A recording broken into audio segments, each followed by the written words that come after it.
I'm not trying to sugarcoat and say that the last week was good, but they're still the strong favorites. The evidence actually suggests a much more measured picture. For example, Nate Silver has pointed out that the setback in Virginia isn't quite as severe as it seems. The Democratic map was portrayed as a 4-seat Democratic pickup, but the odds were that it was more like a 2 to 3-seat pickup. And as things stand right now, Democrats could still add a seat or two in Virginia.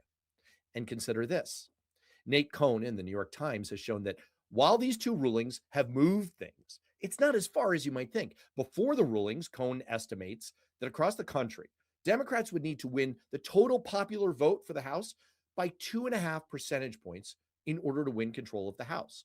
That could rise to just under 4 points if there's further redistricting in Alabama, Louisiana, and South Carolina. But as of today, the generic ballot is showing voters preferring Democrats by 7 points. And history shows that this far out, the generic ballot is actually not only pretty predictive in terms of the final result, but also it almost always moves against the party that controls the White House in these kinds of midterm elections.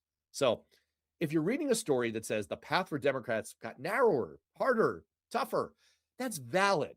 I'm not trying to sugarcoat and say that the last week was good, but they're still the strong favorites. On Polymarket, for example, on May 1st, Democrats were given an 84% chance of winning the House. Now it's 78%.